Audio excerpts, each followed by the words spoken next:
자, 여러분 안녕하세요. 자, 여러분 2020년도 2학기 거시경제학 강의를 맡은 장성구라고 합니다. 자, 이번 시간에 제가 거시경제학이란 어떤 과목이고 그리고 수업을 어떻게 진행할지 간단하게 좀 설명드리는 시간을 갖도록 하겠습니다.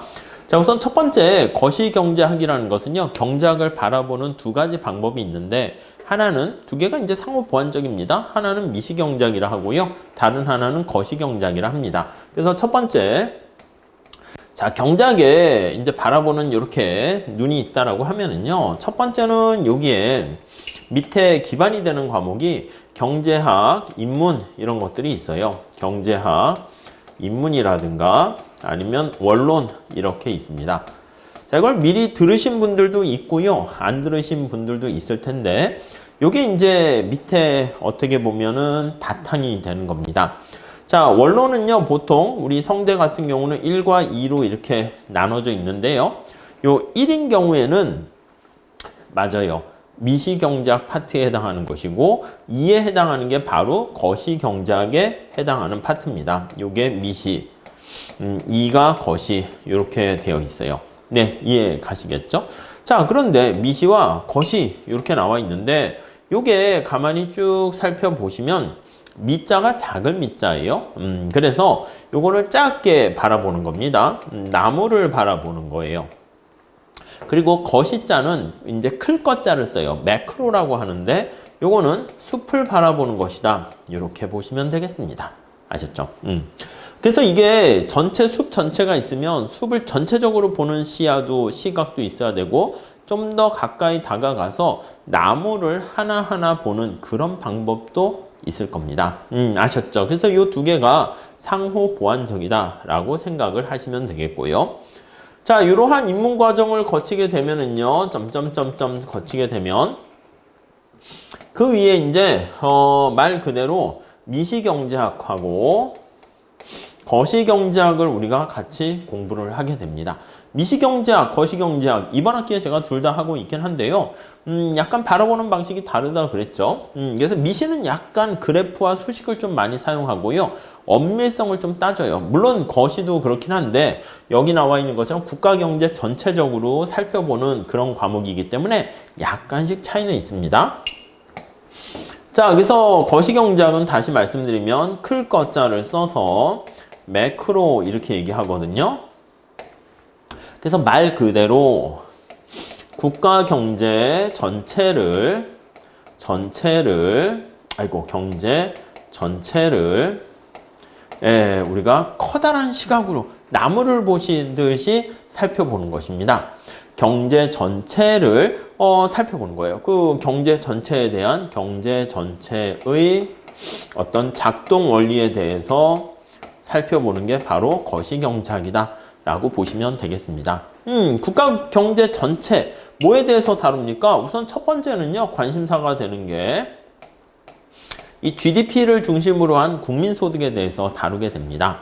그래서 이 국민소득이 어떻게 결정이 되는가, 국민소득 결정 원리에 대해서 다루게 돼요. 자, 국민소득과 관련된 게 우리가 뭐냐면, 경제가 침체가 되면요, 국민소득이 떨어지고요, 실업률은 올라가요. 그래서 요거 의미에 담겨 있는 게 또 실업률이 바로 여기에 담겨 있는 토픽이다 라고 보시면 되겠습니다. 자, 이것만 있는 게 아니라 인플레이션이 또 여기에 관여돼 있어요. 인플레이션, 네, 이렇게 있습니다. 인플레이션이라는 것은요, 물가 수준 자체가 상승하는 거야. 그래서 물가가 상승하는 것이다 라고 생각을 하시면 되겠습니다. 아셨죠? 자, 이렇게 GDP가 변하면서, 실업률이 변하면서 물가 상승률이 이렇게 변하는 이 과정을 우리가 뭐라 그럽니까? 라고 하면요, 이걸 우리가 경기 변동이다, 이렇게 얘기를 하게 됩니다. 경기 변동.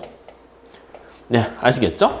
자, 그럴 뿐만 아니라 이 경기 변동뿐만 아니라 사실은 우리가 장기적으로 봤을 때는 경제가 성장을 해야 돼요. 그래서 거시경제학의 중요한 토픽 중에 하나는 경기 변동과 경제 성장이다, 이렇게 귀결을 지을 수가 있어요. 근데 경제 성장이라는 것은 우리가 성장하는 거니까 이게 단기적인 시각에서 살펴보는 게 아니라 장기적인 측면에서 살펴보는 게 네, 경제 성장이다. 이렇게 생각을 하시면 되겠습니다. 그리고 경기 변동이라는 것은 이제 약간 좀 짧은 기간을 중심으로 보는 거예요. 그래서 단기적인 측면에서 경기 변동 이렇게 정리를 하시면 되겠습니다. 아셨죠? 자, 여기서 다시 한번 정리하면 단기적인 측면에서는 경기 변동이 관심사가 되고요. 그리고 장기적인 측면에서는 경제 성장이 관심사가 됩니다. 자, 이거를 우리가 쫙 공부를 하시게 되면은 그러면 이게 끝난 다음에 이제 응용 과목들을 우리가 배우게 됩니다. 그래서 응용 과목과 관련해서 다양한 과목이 뭐가 있습니까 하면은 다양한 걸로 이제 매듭을 채우게 돼요. 우선 첫 번째는 국가경제 전체에 대해서 다루는 재정학 이런 과목이 있고요. 또 거시와 관련된 것은 또 국가경제 전체적인 측면에서 실물경제 이면에 흐르는 화폐와 관련된 화폐경제학.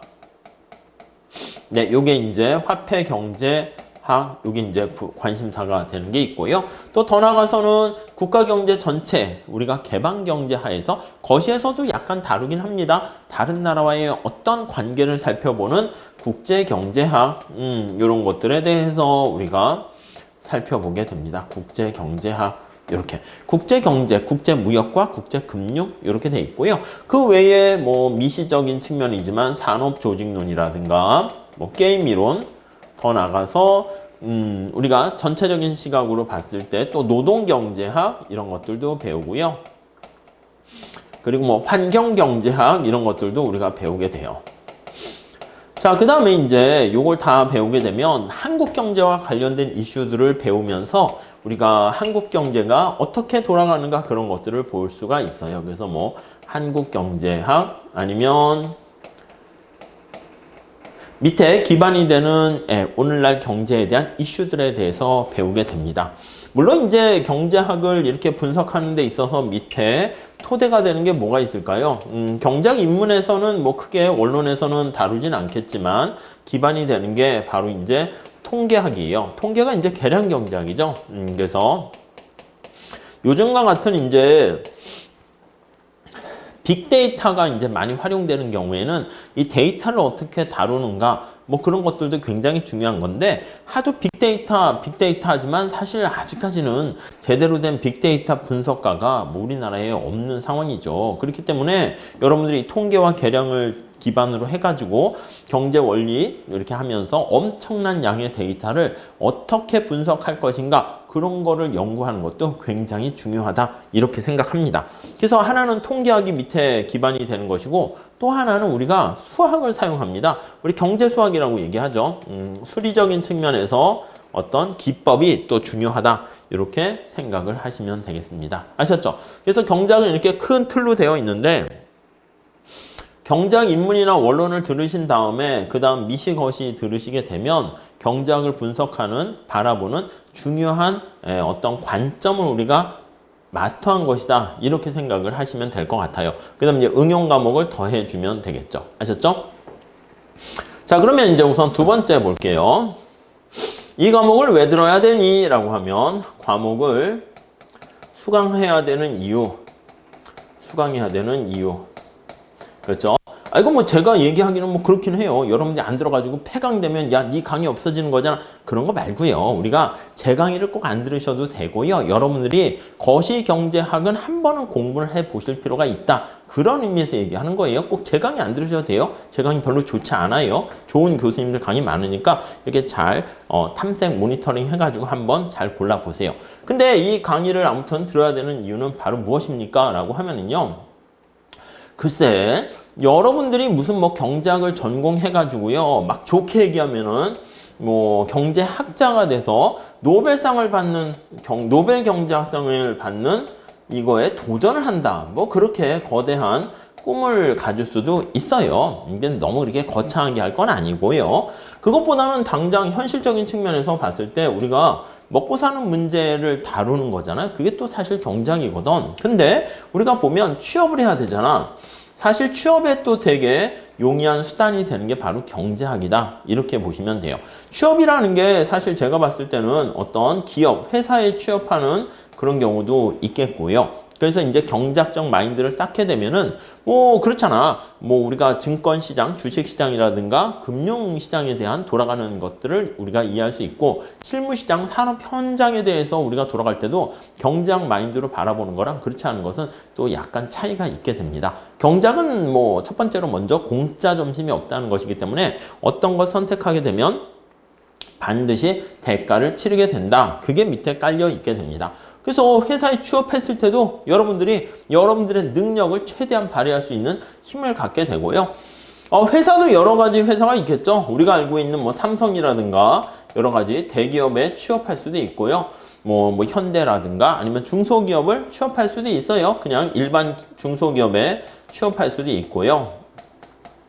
뭐 그거는 우리가 늘상 대기업을 가려고 하는데 글쎄 뭐 그게 항상 거기서 또 배울 게 많이 있어서 그것도 있긴 한데 뭐 나름대로 역량을 발휘할 수 있는 그 좋은 회사를 또 찾으시면 또 많이 있을 거예요. 근데 회사에 취업하는 방법도 있고 아니면은 우리가 보았을 때 회사는 회사인데 국가가 경영하는 회사에 취업할 수도 있죠. 예를 들면 공기업 같은 거 있잖아. 공기업. 요런 데도 취업을 할 수 있어요. 그래서 요즘 같은 경우에는 그냥 공무원도 인기가 많이 있어요. 공기업이라든가 공무원이 되고자 한다라고 할 때도 사실은 경작이 필요하기도 합니다. 그래서 이제 공무원 같은 경우에는 무슨 뭐 7급 아니면 5급 공채 같은 경우에는 경작이 필수로 들어가 있고 제일 중요한 과목이라는 거 알고 계실 것입니다. 우리가 피할 수가 없는 거예요. 그리고 뭐 9급도 직렬에 따라서는 경작이 필요하기도 합니다. 그래서 이 경작을 잘 해두시면은 여러분들이 합격하는데 훨씬 더 좋은 위치를 선점할 수 있겠다라고 볼 수 있고요. 공기업 같은 경우도 보면은 경제 관련된 과목이 특히 객관식이라든가 약수령, 서술형 등등 있기 때문에 여러분들이 경작을 좀 필수적으로 잘 보셔야 될 것 같습니다. 그 밑바탕이 되는 게 바로 미시와 거시 경작이고요. 그게 잘 밑바탕이 갖춰지게 되면은 뭐 응용 과목에 해당하는 무슨 화폐금융론 아니면 노동경제학 이런 것들은 혼자서도 볼 수가 있는 힘이 생깁니다. 아셨죠? 잘 그렇게 정리하시면 될 것 같고요. 저는요 회사 취업은 안 하고 뭐 어떻게 다른 방법 없을까요? 우리가 특히 얘기하는 자격증을 취득하는데도 경작이 좀 많은 도움이 되는 것 같아요. 요즘 뭐 핫한 자격증이 뭐가 있을까요? 글쎄 제가 봤을 때는 뭐 회계사 같은 거 있잖아. CPA 같은 회계사라든가 아니면 세무사 같은 과목, 세무사 같은 시험 볼 때도 과목에 뭐 재정학 이런 과목이 있고요. 회계사에는 뭐 경작이라는 그런 과목이 들어가 있어요. 그래서 이쪽은 이제 회계세법을 잘하는 전문 자격증이라고 볼 수가 있고요. 아니면 변호사 자격증도 있잖아요. 변호사. 아니 변호사는 법을 다루는 거 아닙니까? 맞아요. 그런데 우리가 로스쿨을 진학해가지고 변호사가 됐을 때 그냥 뭐 민법, 형법, 헌법 다양한 걸 다루긴 하겠지만은 알다시피 드라마나 영화에 나오는 이렇게 엄청나게 돈을 많이 버는 뭐 법무법인에 들어가서 하는 경우도 있고 뭐 법률 회사에 들어가 가지고 우리가 이제 일을 하게 되면 뭐 기업 간의 여러 가지 M&A라든가 무슨 기업의 여러 가지 재무제표라든가 등등 이런 거를 볼 줄 아는 능력이 거기 가미가 되면은 훨씬 더 좀 더 뭔가 차별화된 유능한 변호사로서 대우를 받을 수가 있는 것 같아요. 그래서 우리가 이제 이렇게 상법을 비롯한 여러 가지 그쪽과 경제 경영과 연결한 변호사가 돼야지 좀 의미가 있는데 그건 밑바탕이 되는 게 또 어떻게 보면은 경작이죠. 공정거래법 이런 거 있잖아요. 그런 거 공정거래위원회에 취업한다든가 그런 것들도 경작이 필요한 것 같고요. 또 요즘은 또 노무사 시험을 또 많이 봅니다. 보면은 노무사 같은 경우에도 보면은 뭐 1차에 경작이 있고 뭐 노동경제학 이런 과목들이 있어요. 그래서 경작을 역시 잘 하시게 되면 이런 자격증을 취득하는 데 있어서 많은 도움이 돼요. 뭐 보험계리사 이런 것도 있고 보험계리사 제가 뭐 자격증 설명하는 건 아니니까 그냥 넘어가도록 할게요. 아무튼 경작을 왜 해야 되는가 하면 각종 취업할 때도 굉장히 유리하게 된다라는 걸 알 수가 있습니다. 아셨죠? 그래서 그 밑바탕 그리고 우리가 보통 이런 데 가기 위한 여러 가지 학원도 있긴 한데 제 생각에는 그냥 뭐라고 할까? 그냥 학교 수업을 잘 들으시면 역시 또 도움이 돼요. 그러니까 수업을 잘 들으시면 될 것 같고 그래서 취업 목적은 아니더라도 우리가 이제 경제학 마인드를 쌓는 것도 필요해요. 물론 그게 이제 어떻게 보면 취업의 밑바탕이 되긴 하는데 매경이라든가 한경 같은 데서 보면 이제 뭐 테스트를 시험을 보고 있거든요. 취업한 다음에도 이제 직장인들을 대상으로도 사원을 대상으로도 이런 시험을 보기도 하더라고요. 한경은 테셋이라고 하대요. 한국경제신문이고요. 테셋 이렇게 나와 있는데 여기도 이제 경제학 과목이 들어가 있습니다. 그래서 이런 것들도 경제, 경영 위주로 돼 있는데 요걸 잘 준비해서 뭐 나름대로 어떻게 보면 민간 자격증이라고 할 수 있겠지만 요걸 따시게 되면 또 역시 취업할 때 약간 뭔가 가산점이 있지 않을까 합니다. 물론 가산점이 뭐 엄청 크거나 그렇진 않습니다. 그래서 제 생각에는 그냥 미시, 거시, 특히 거시경제학 수업을 들으신 다음에 요런 각종 뭐 경제 관련된 자격시험 같은 거 요런 거 있잖아요. 이건 이제 좀 너무 크고 이제 뭐 한 1년, 2년 준비를 해야 되는 거니까 이런 매경 테스트, 환경 테스트 같은 거 보시면서 좀 약간 보는 안목을 넓히는 것도 괜찮다 이렇게 생각을 합니다. 물론 이거는 이제 국내 자격증이고 뭐 CFA라든가 등등등 여러 가지 국제 자격증도 많이 있으니까 좀 찾아보시면 도움이 될 것 같아요. 자, 그래서 뭐 수강 과목은 이렇게 당장 직접적인 취업과 관련된 도움이 있고 이렇게 굉장히 이상적인 노벨상을 받는데 우리가 할 수도 있고 근데 또 하나 우리가 직관적으로 그냥 얘기했을 때는 경제학적인 사고방식을 하게 되면 경제학적 이제 마인드가 형성되는 거예요. 마인드가 형성이 되면 경제학적으로 세상을 바라보는 힘이 생깁니다. 야, 나 경제학적으로 바라보지 않을 거야. 뭐 그래도 돼요. 그래도 뭐 세상 사는데 어려움은 없지만 좀 더 많이 좀 생각을 하시고 그런 학문을 공부하시고 이렇게 되면 남다른 생각 또 남들이 보지 못하는 한 차원 더 넓은 관점을 가질 수가 있기 때문에 그래서 괜찮은 것 같습니다. 아셨죠? 경제학이라는 게 여러분 원론 들어보시면 알겠지만 경제학은 선택에 대한 학문이다 이렇게 얘기합니다. 선택의 학문. 그러니까 선택을 다루는 거야. 그러니까 매 순간 어떤 선택을 할 것인가에 대해서 다루는 게 바로 경제학이에요. 이것도 그렇잖아. 수강 신청 뭘 할 것인가. 다 들어 이렇게 하면은 그냥 아무거나 다 듣고 여러분들이 골라낼 수 있겠지만 현실에서는 다 들을 수가 없잖아. 20학점 듣는다라고 하면은 거기서 어떤 걸 들을까? 거시경제를 들어야지. 그럼 거시경제 과목이 여러 개 있습니다. 어떤 교수님 거 들을까? 그것까지 여러분들이 선택을 할 수가 있는데 뭐 그런 거에 대해서 다루는 학문이기 때문에 우리가 경제학을 잘 공부하시게 되면 이 선택의 폭을 넓힐 수 있을 뿐만 아니라 제대로 된 선택을 할 수 있지 않을까 하는 생각을 해봅니다. 자, 그 다음에 이제 우리가 세 번째 한번 보시면, 교재는 어떻게 선택을 해서, 강의 방식 먼저 말씀드릴까요? 강의는 어떤 식으로 진행을 할 예정입니까? 라고 하면요. 강의 방식은 뭐 여러 가지 방법이 있어요. 그래서 뭐 이렇게 그냥 오프해서 강의를 할 때는요. 그때도 교수님들 따라 다르지만 말 그대로 강의식으로 이렇게 하는 교수님이 있고요. 아니면 이제 뭐 과제를 많이 내준다거나 아니면 이 과제도 개별 과제 또는 팀별 과제 같은 게 이렇게 있거나 과제 중에서도 뭔가 리포트나 보고서를 작성하는 그런 것도 있고 등등등 많은 방법이 있죠. 자, 우리는 어떤 걸 할 겁니까? 라고 하면은요. 우리는 강의식으로 합시다. 강의식으로 하죠. 이걸로 하고요. 아시겠지만 여러분들 우리가 1학기 때부터 코로나 바이러스 때문에 어쩔 수 없이 온라인으로 비대면으로 수업을 많이 하죠. 그래서 인원이 굉장히 작으면은 오프해서 우리가 수업을 할 수 있는데 그럴 수 있는 여건은 아닌 거 알고 계실 겁니다. 그래서 강의식으로 하게 되고 교수님들이 여러분들을 너무 많이 사랑하시고 관심이 많으세요. 그래가지고 이렇게 강의를 찍어가지고 올리게 되면 혹시나 이렇게 비싼 등록금을 내면서 막 이렇게 좀 많이 부족하지 않을까 해서 더 많은 것들을 주고 싶어 가지고요.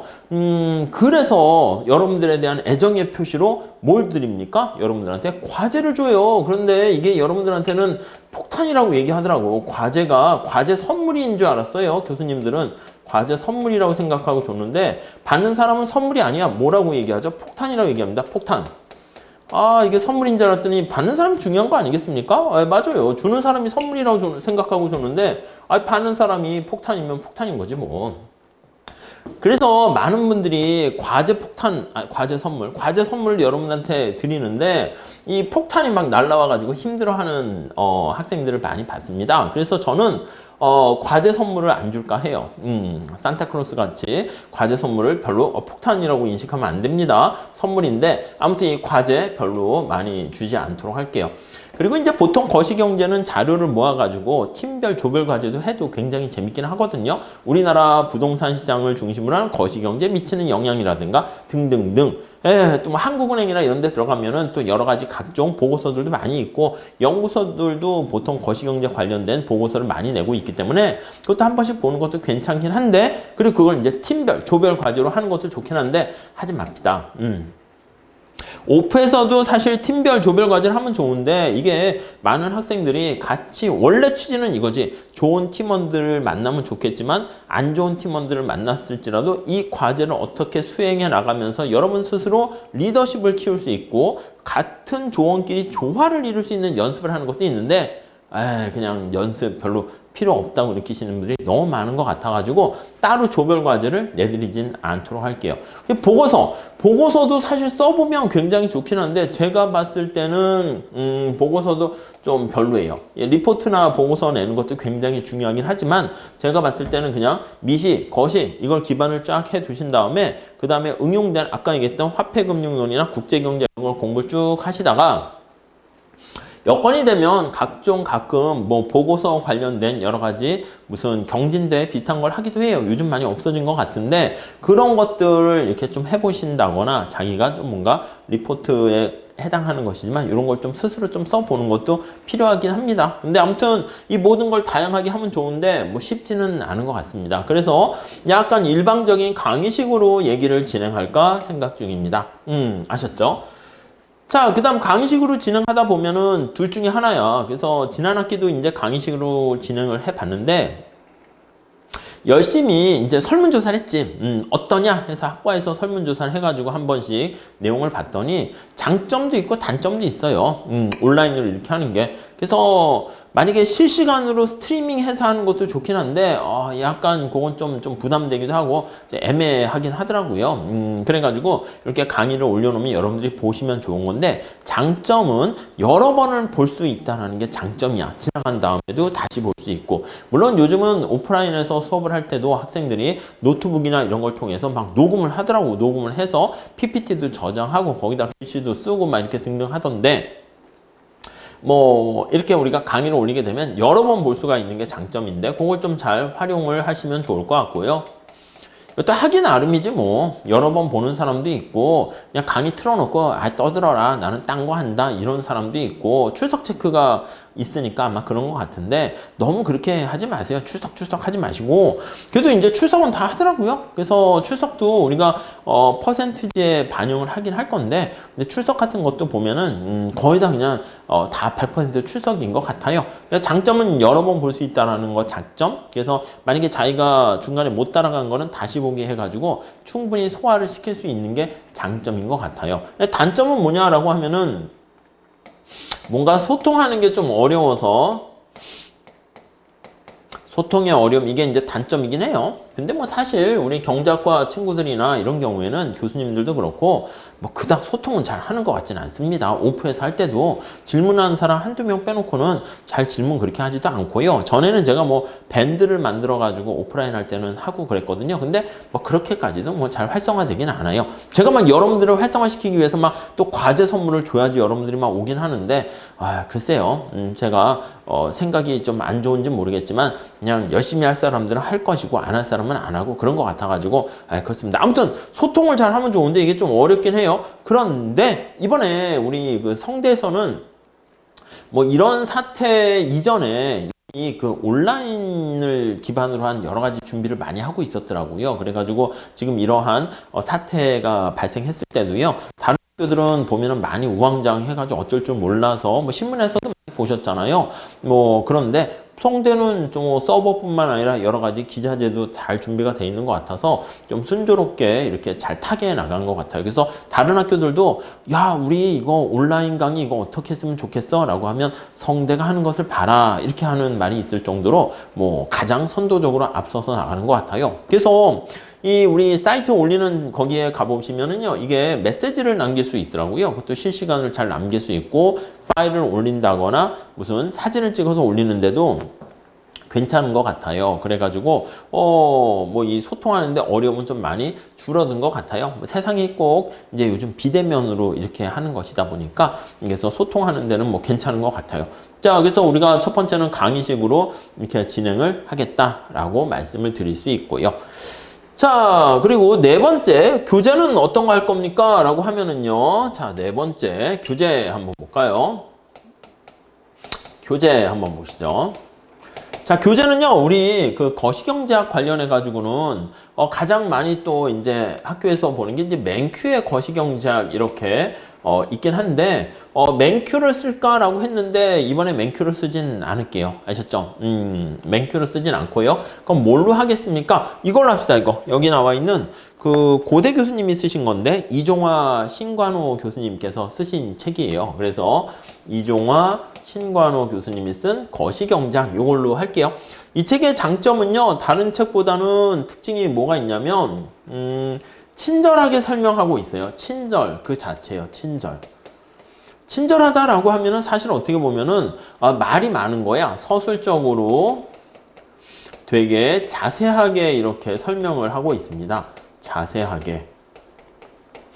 사실은 어떻게 보면 여러분들이 이 책을 그냥 차곡차곡 천천히 읽어보시게 되면 그 내용을 이해하실 수 있을 거예요. 그래서 뭐 사실 제 강의라는 게 필요가 없어요. 제 강의는 뭐냐면 사실 제 생각이 그건데 아니 좋은 책을 하나 잘 선정해서 그 책에 나와 있는 내용들을 같이 한번 차곡차곡 보는 게 그건 뭐 좋은 강의 아니겠습니까? 만약에 제가 책은 이걸로 선정했는데 이거와는 완전히 딴 방향으로 제가 막 하고 싶은 강의를 써버리게 되면 아니 그럼 이걸 교재를 선정을 하지 말던지 아니면 네가 바로 책을 써서 그거대로 하든지 이래야 되는 게 맞지 않습니까? 그래서 저는 이렇게 훌륭하신 교수님들께서 뭐 좋은 책을 써주셨고 그래서 그 좋은 책을 잘 한번 전달을 하거나 같이 한번 읽어보자 라는 취지입니다. 그래서 진도를 맞춰가지고 제가 가는 속도에 따라서 여러분들이 따라오시게 되면은 그냥 같이 한 학기 동안 이 책을 마무리하게 되면 뭐 충분히 소기의 목적을 달성한 거다 이렇게 생각을 할 수가 있겠어요. 무슨 말씀인지 아시겠죠?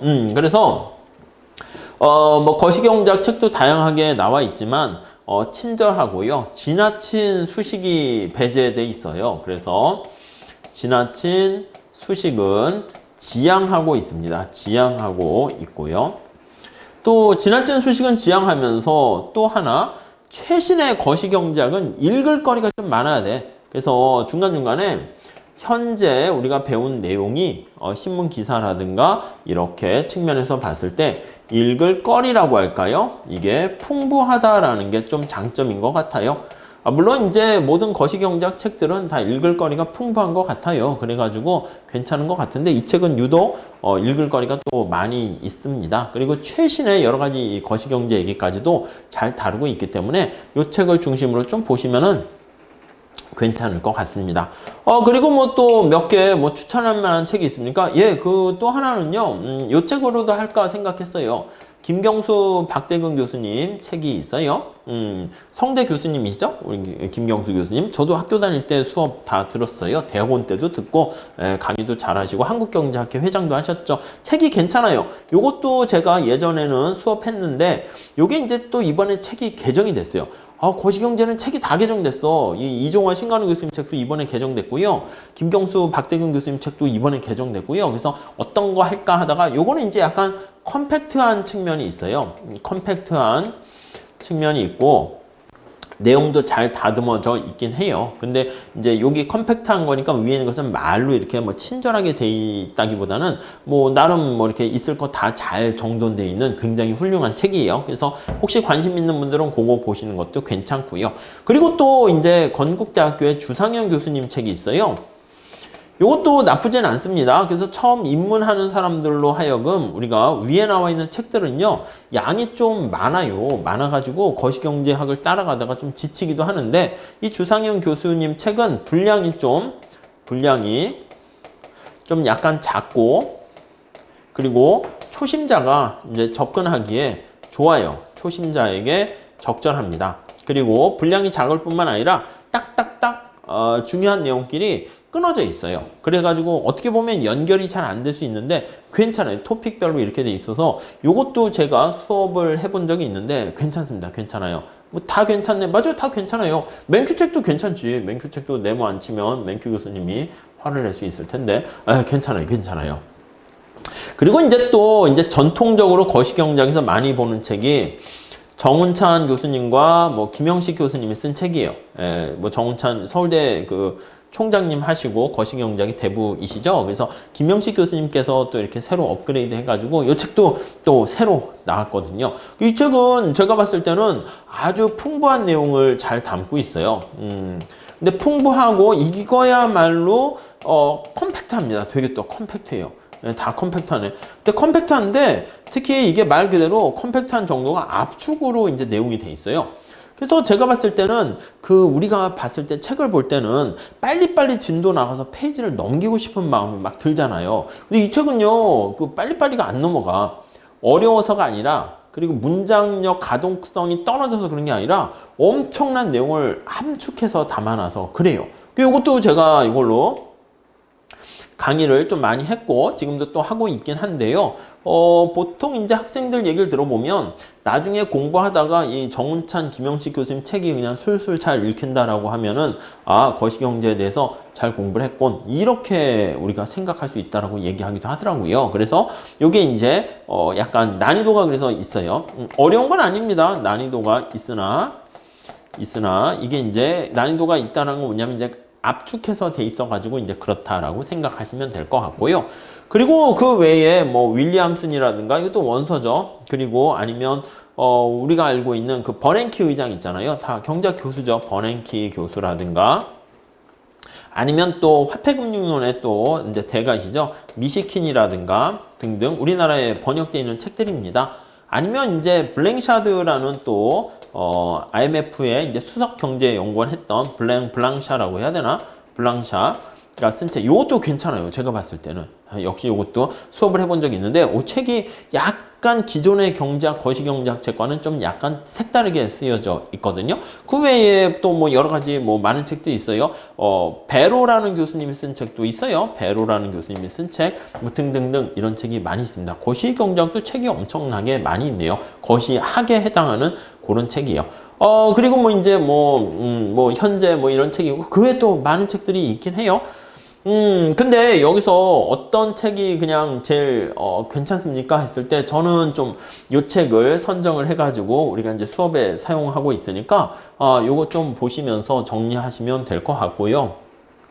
뭐 책에 나와 있는 거를요, 지금 말씀드린 것처럼 그냥 하나하나 그냥 같이 꼼꼼하게 같이 공부한다 라고 보시면 될 것 같아요. 같이 읽기 이렇게 보시면 될 것 같습니다. 아셨죠? 그래서 요거 교재 준비하시고 뒤에 연습 문제도 뭐 괜찮게 다 있으니까 그런 거 잘 좀 체크해서 보시면 충분할 것 같습니다. 뭐 조금 욕심 내시는 분들은 뭐 다른 책을 하나 더 선정해 가지고요 공부를 하시게 되면 더 도움이 될 것 같고요. 아셨죠? 그래서 이 책에 나와 있는 순서대로 얘기는 쭉 진행하도록 할게요. 아셨죠?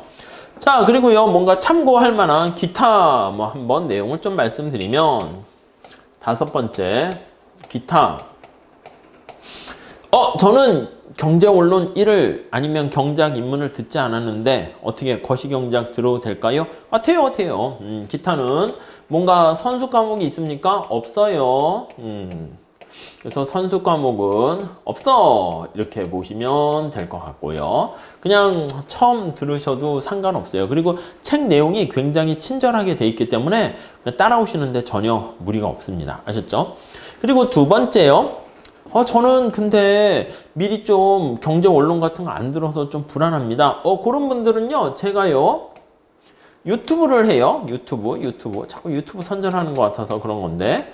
여기 이제 원래는 제가 언제 만들었냐면 2007년인가 8년에 만들었어요. 제 전공이 이제 약간 어떻게 보면은 그때 인터넷 네트워크 이런 게 막 활성화되다 보니까 디지털 경제학, 네트워크 경제학 뭐 이런 것들이 늘 관심사였어요. 그래서 모든 뭐 사물뿐만 아니라 제품뿐만 아니라 모든 게 다 컨버전스 하는 그런 세상을 이제 도래해서 새로운 경제가 등장하는 것 같다 해가지고 그때 이제 뭐 여러 가지 SNS라든가 페이스북이라든가 유튜브라든가 이런 것들이 등장해가지고 이게 뭐지 해가지고 이제 저도 채널을 그때 개설을 해놨죠. 아마 잘 모르겠는데 2007년인가 8년인가 그때 개설은 했고요. 그러다가 이제 요즘 다 하도 유튜버 해가지고요. 저도 이제 강의를 이제 뭐 지나간 강의를 이게 뭐 버릴 때도 없고 올릴 때도 없고 해가지고 작년에 좀 이렇게 강의를 좀 올렸어요.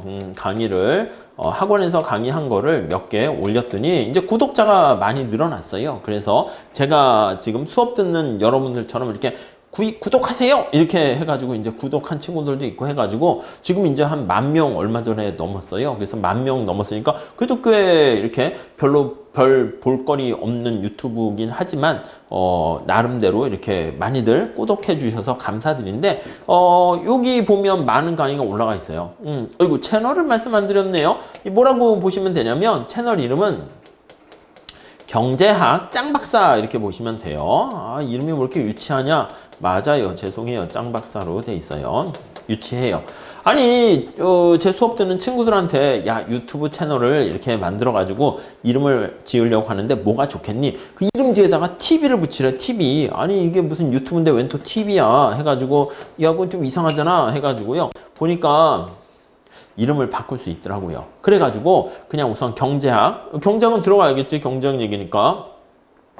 장박사는 좀 그렇잖아. 그래서 짱박사로 이렇게 해가지고 넣어놨고요. 좋은 이름 있으면 바꿀 수 있어요. 이제 바꿀 수 있으니까 알려주시면 그걸로 해가지고 나중에 바꾸도록 할게요. 현재는 이렇게 해놨습니다. 들어가시면은 여기에 뭐 제가 몇 가지 강의도 올려놨고요. 그리고 아까 얘기했던 것처럼 무슨 뭐 연습 문제를 좀 풀어놓은 것도 있고 그 다음에 맹큐의 경제학 같은 거 있잖아요. 그 지금은 미시 파트를 올려놨는데 지난 또 계절학기 같은 것들도 미시 경제학을 했거든요. 그런 것들을 거기다 올려놨어요. 아니 뭐 제가 그걸 가지고 있으면 뭐해. 그래가지고 그냥 어떻게 보면은 그냥 보실 분 보세요 해서 올려놨는데 그래도 많은 분들이 구독해주고 좋아요도 눌러주고 계세요. 여러분들도 구독과 좋아요를 좀 눌러주세요. 아셨죠? 싫어요는 눌러주시지 마시고 가끔 싫어요도 막 눌러가지고 가슴이 아픈데 초창기에는 싫어요 누르는 사람이 없어가지고 제가 민망해서 싫어요를 눌렀거든요. 근데 요즘 어쩌다가 싫어요가 한두 명씩 있어. 그래가지고 그 유튜브 거기다가 이제 스튜디오 가보면 진짜 그게 빅데이터더라고요. 제 뭐 구독한 사람이 뭐 구독자가 얼마가 되고 성별뿐만 아니라 지역뿐만 아니라 뭐 한국에서 듣는 것뿐만 아니라 중국, 일본, 저 뭐 독일도 있고 미국도 있고요. 뭐 미국에 뭐 버클리 다니는 친구들도 듣는다고 하더라고. 그래서 댓글에 지금 뭐 미국에서 버클리에서 듣고 공부를 하는데 이해가 안 돼서 봤는데 도움이 돼서 감사드린다. 뭐 한국 사람이겠죠. 제가 영어로 수업하지는 않았으니까 뭐 그렇게 돼가지고 아무튼 뭐 그래요. 뭐 영어로 했으면 더 인터내셔널하게 했을 텐데 뭐 영어로 하기가 불편해가지고요. 아무튼 강의 올려놨는데 그래서 이렇게 보니까 거기 좋아요, 구독 그 퍼센트지도 막 나와요. 그래서 주로 이제 좋아요의 그 퍼센트지가 좀 높긴 해. 99.8인가 뭐 그렇게 되긴 하는데 0.2%가 싫어요도 있더라고. 그래서 제가 처음에는 싫어요를 눌렀는데 자꾸 싫어요 한두 명이 눌러가지고 이거 다음부터 저는 싫어요를 안 누르고 있는데 아무튼 그렇게 되는 것 같아요. 강의 여기 올려놨으니까 여기 들어가 보시면은 기초적인 약간 경제 원론에 대한 강의가 좀 있어요. 경제 원론 강의가 있고요. 맹큐의 경제학 이런 것들도 있어요. 거시경제는 제가 아직은 조금만 앞에만 맹큐의 경제학 올려놨는데 뒤에는 시간이 없어서 못 올리긴 하는데 뭐 차차 뭐 시간이 되면 올리긴 할 겁니다. 아셨죠? 그래서 여기 기초경제 원론 그런 것들도 올라가 있으니까 보시고요. 그리고 우리가 크게 우리 수업에서는 그렇게 다루진 않겠지만 약간 기초경제 수학도 올려놨습니다. 근데 이게 우리가 얘기하는 뭐 알파 치암 같은 뭐 그런 경제 수학 책 가지고 하는 건 아니고요. 우리가 이제 보통 제가 여기 올려놓은 게 이제 수험 경제학 같은 거 할 때 좀 올려놓은 거거든요. 근데 그런 거 하다 보면은 이제 아예 경제학을 위한 수학이 좀 필요한데 간단한 미분, 그걸 떠나가지고 뭐 분수 계산이나 사칙 연산, 1차, 2차 방정식, 연립 방정식, 아니면 지수 이런 거 있잖아요. 그런 것들이 좀 약한 친구들이 있어요. 지수라든가 아니면 뭐 말 그대로 어떤 연산이에요. 연산. 그리고 기본이 되는 어떤 미분하는 거 있잖아요. 그런 것도 우리가 뭐 적분까지도 별로 쓰지는 않습니다. 그래서 이런 내용도 거기다가 넣어놨으니까 한번 나는 기초가 좀 부족해 가지고 이렇게 뭐 힘든 친구들은 요것 좀 보시면은 아마 도움이 될 거예요. 아셨죠? 그래서 뭐 아무튼 요 강의 올려놓은 거 있으니까 참고를 좀 보시면 예습을 좀 하시면서 따라오시면 될 것 같습니다. 아셨죠? 그리고 이제 아까 말씀드린 것처럼 여기 뭐 다양한 자료 올려놓을 테니까 보시면서 수업을 따라오시면 될 것 같고요. 자, 그러면 평가는 어떻게 할 건데? 예, 그거 중요하죠. 평가 방식은 어떻게 할 건데? 자, 우리가 평가하는 방법도 굉장히 중요한 건데 사실은 글쎄요. 우선 출석도 중요하게 봐야겠죠. 한 10% 이렇게 늘까 생각 중입니다. 그리고 보통 이제 과제를 좀 많이 내주기도 합니다. 근데 과제는 0% 이렇게 할게요. 과제를 내도 이렇게 뭐 형식적인 측면이 많이 있더라고요. 대신 과제 대신 풀어볼 문제는 제가 이렇게 링크해서 올릴 거예요. 근데 과제로 다시 그걸 풀어서 제출하기보다는 제가 차라리 문제를 설명을 해드리고 생각을 하시는 게 더 나을 것 같아요. 인위적인 과제보다는 뭐 알아서 잘 하시는 것 같아요. 여러분들 뭐 성대 이렇게 오실 정도로 해가지고 하시는 분들은 잘 스스로 잘 하더라고요. 그리고 이제 시험을 보는데 중간고사 시험을요, 우리 한 40%로 합시다. 40%. 그리고 이제 기말 시험도 이제 보기로 하는데 기말 시험은 한 50% 이렇게 하도록 할게요. 이렇게 하면은 100% 이렇게 되겠죠.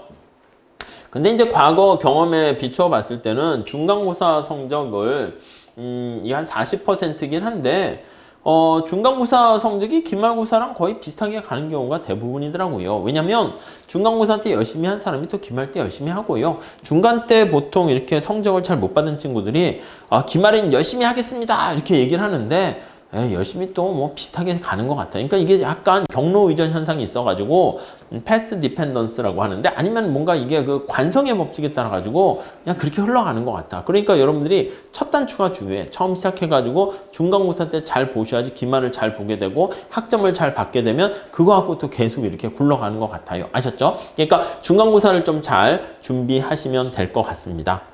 아셨죠? 자, 그리고 이제 과제 같은 거는 그냥 뭐 없는 걸로 하고요. 대신 연수 문제 같은 거는 제가 좀 과제로 내드리긴 하는데 뭔가 막 의무적으로 하거나 그렇게 하지는 않도록 할게요. 자, 그러면 이제 시험 형태는 어떻게 되는데 그러면 시험 형태를 봤을 때는 우리가 이제 객관식을 이제 가지고 보는 방법이 있고요. 주관식을 통해서 하는 것도 있고요. 뭐 리포트 같은 거라고 할까? 보고서라고 하기는 그렇겠죠. 이렇게 내는 방법이 있어요. 원래 이제 제일 좋은 방법은 사실 직접 만나가지고 면접을 하면서 이거 어떻게 하냐 직접 설명하여 제일 좋은 거야. 심층 면접이죠. 그리고 막 토론도 시키고 뭔가 어떤 문제 해결 능력을 이렇게 같이 할 수 있도록 하는 게 제일 좋은데 그렇게까지 여건이 되진 않잖아요. 그리고 아마 이 수업도 아마 거의 한 기본 과목이니까 한 100명 정도 드는데 그럼 1등은 100점 맞고 좀 제일 못 본 사람이 빵점은 아니고요. 한 40점, 30점 이렇게 되니까 이 사이에 100명이 있으면 동점자들도 굉장히 많단 말이에요. 촘촘히 있어요. 촘촘히. 그렇기 때문에 어쩔 수 없이 상대평가를 할 수밖에 없습니다. 너무 그렇다고 학교마다 절대평가를 하는 그런 학교들도 많이 있긴 한데 그럼 또 뭐 안타깝고 해서 다 A+를 줄 가능성이 많죠. 학점을 너무 잘 준단 말이에요. 그렇게 되면은 또 밖에 취업하거나 뭐 할 때도 보면은 2020년 2학기에 어느 학교 학생들은 다 A+ 받는 게 그 유행이었다지 이래버리면 그때 또 내가 열심히 해서 학점이 A+ 받고 4.5를 받았는데 평가절하 될 수 있기 때문에 나름 이제 상대평가를 해요. 근데 이제 학교에서도 약간 레인지 범위를 좀 넓혀준 것 같아요. 정확히 기억은 안 나는데 한 40% 되는 것 같긴 한데 아무튼 그렇게 되는 것 같습니다. 시험을 그렇게 주관식으로 제대로 보는 게 제일 낫긴 한데요. 사실은 우리가 현실에서 그렇게 보기는 쉽지 않아서 객관식으로 이렇게 보긴 할게요. 물론 주관식도 약간 짧은 주관식도 있어요. 요거를 혼용해가지고 이제 시험을 보도록 하겠습니다.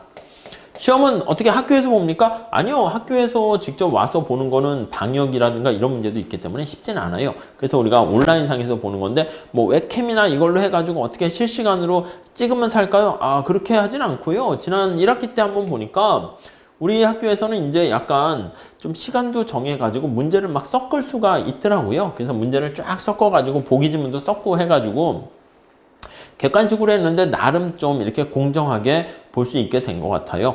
그래서 약간 뭐 요거 두 가지로 해서 온라인으로 시험을 볼게요.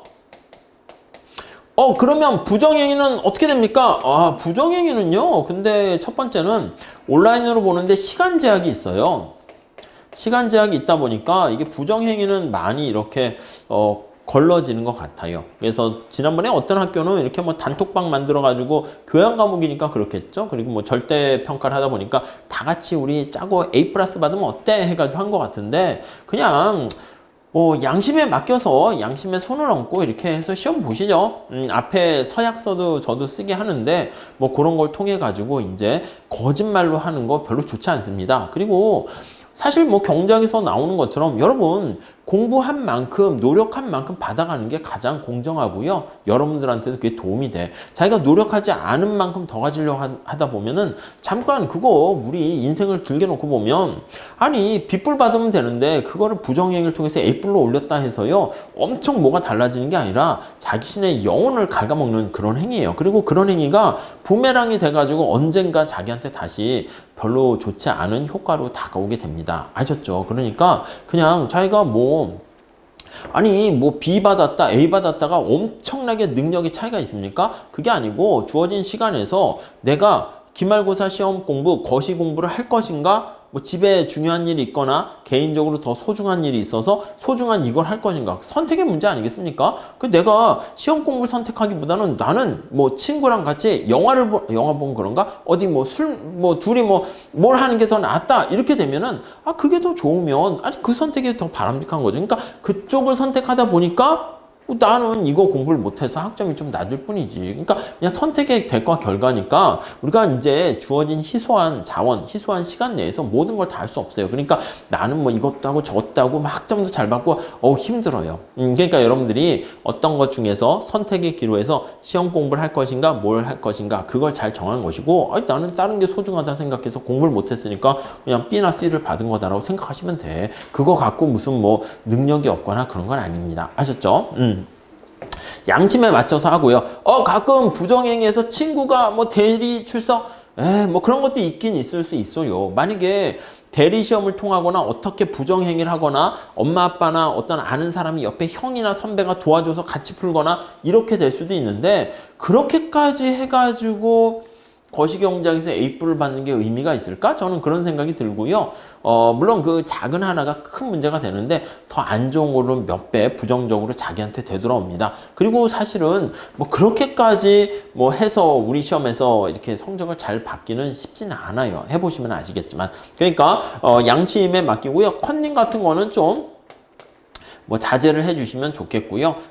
그래서 뭐 걱정들 많이 하시는데 뭐 그렇게까지 뭐 그렇지는 않은 것 같아요. 그리고 작정하고 컨닝하기로 했다. 그럼 뭐 직접 뭐 어떻게 뭐 막을 수는 없는 것 같아요. 오프라인에서 뭐 시험 봐도 뭐 대리로 막 해가지고 막 면접을 통해서 심층 면접하는데 막 얼굴에다 가면 쓰고 막 마스크 끼고 해가지고 그 영화에 나오는 것처럼 뭐 변장하고 시험 볼 수도 있잖아요. 그 정도까지 쓸 수도 있기 때문에 쉽지는 않은 것 같아요. 그래서 아무튼 정리를 하게 되면 완벽한 건 아니지만 온라인을 가지고 또 나름대로 그 성대에서는요 그 문항이 변화가 되고 뭐 이렇게 순서도 바뀌고 해가지고 시험 보면 약간 공부한 만큼 완벽하진 않지만 그리고 사실은 상대평가라 그래서 내가 진짜 열심히 공부했는데 학점이 안 나오면 마음이 안타깝고 슬픈 건 맞아요. 근데 사실은 나보다 더 열심히 한 친구들이 또 많이 있나 보다. 물론 이제 한두 명의 부정행위가 있을 수는 있겠지만 그렇게 하시고 다시 또 공부하시면 될 것 같습니다. 자, 뭐 그런 식으로 해서 온라인으로 이제 시험을 볼까? 이렇게 생각을 하고 있고요.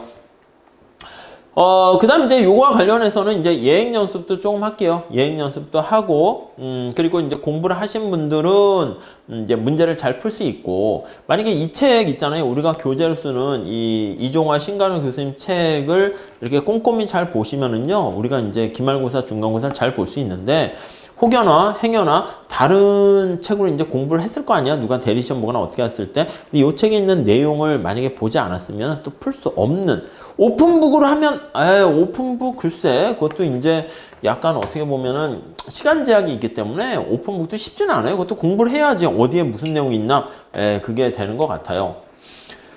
여러분들 설문조사를 해보니까 시간 제약이 있어가지고 실력을 발휘하지 못했다 이런 친구들이 있는데 아니요, 모든 시험이 다 시간 제약이 있어요. 아니 우리가 토익이나 토플 보는 것도 시간 제약이 있는 거 아니겠습니까? 나중에 뭐 GR이나 GMAT 아니면 수능도 시간 제약이 있잖아. 그래서 주어진 시간 내에서 푸는 게 사실 그게 훈련입니다. 가끔은 야 우리나라 시험은 시간 제약이 있으니까 제대로 된 연습이라니까 연습. 손흥민이 골키퍼랑 이렇게 공을 몰고 가다 1대1 찬스가 됐어. 그럼 그 중요한 순간 그것도 시간 제약이 있는 거잖아. 빨리 판단해서 공을 어떻게 찰 것인가 해야지 착각해가지고 시간을 딱 멈춰가지고 한숨 쉰 다음에 어떻게 칠지 생각하고 그런 거 아닙니다. 그러니까 우리가 보통 어떤 많은 사람들이 응시하는 경우에는 모든 시험이 다 시간 제약이 있고 그 주어진 시간 안에 내가 풀 수 있는 문제랑 풀 수 없는 문제랑 그걸 아는 것도 바로 그것도 실력입니다. 아셨죠? 그래서 못 푸는 문제를 붙잡고 늘어져선 그것도 안 되는 거고요. 그래서 100점 맞을 것 같지는 아니야. 여러분들이 한 90점, 80점 정도 맞아도 A+ 받을 수 있으니까 그래서 딱 봐서 너무 준비가 안 됐거나 어려운 문제는 빼고 나머지 문제만 잘 맞추셔도 A+ 받는 데는 지장은 없는 것 같아요. 그래서 모든 시험들은 다 시간 제약이 있다. 그 순발력 그것도 연습이다. 시간 제약 없는 시험은 없으니까 뭐 대학원 가보세요. 대학원 가면 시간 제약 없어. 제 경험상도 무슨 대학원 갔을 때는요, 중간고사, 기말고사가 리포트 비슷한 거야. 아니면 문제를 주면 문제를 줘. 집에 가서 내일까지 풀어오세요. 아니면 다음 시간 일주일 동안 풀어오세요. 이렇게 얘기한다고요. 그 대신 문제는 뭐겠어? 어려워. 네가 집에 가가지고 만약에 오픈북을 하거나 어떤 방법, 구글링을 통해서 문제 풀어봐라. 네가 제대로 이해하지 못하면 어차피 그 문제 못 풀걸? 이런 거야. 더 시간 제약 없는 건 어떻게 해요?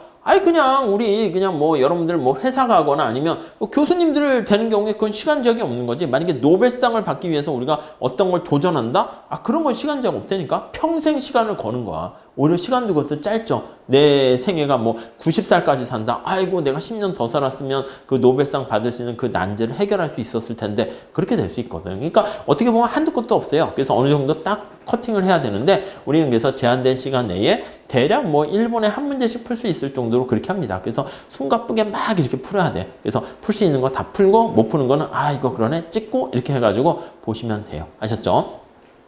그래도 100점 맞는 사람도 있긴 하더라고요. 뭐 사실은 한두 문제는 뭐 굉장히 어렵게 하면서 이렇게 문제를 내기도 하는데 푼 게 아니라 잘 찍었나? 뭐 그랬을 수 있겠네. 아무튼 찍었는데 그게 맞아가지고 100점 되는 친구들도 꼭 있긴 한 것 같습니다. 그래서 모든 시험이 다 시간 제약이 있으니까 가끔 시간을 더 줬으면 그런 건 대학원 가보세요. 충분한 시간을 줘요. 충분한 시간 줘도 못 풀어요. 그런 건 또. 그러니까 약간 우리가 현실의 어떤 발을 딛고 사는 가운데서 한계를 인식하고요. 제한된 시간 내에 이 문제를 풀면 엄청난 집중력을 통해 가지고 문제를 풀 수밖에 없게 됩니다. 아셨죠? 그래서 평가는 이런 식으로 할 겁니다. 그래서 이 정도 정리를 쭉 하시면 될 것 같고요. OT를 원래 어느 정도 제가 좀 한 다음에 이 책의 내용, 거시경제학이 뭔가 그걸 좀 설명을 더 드릴까 했었는데 우선은 이 정도로 마무리 짓도록 할게요. 마무리 짓고요.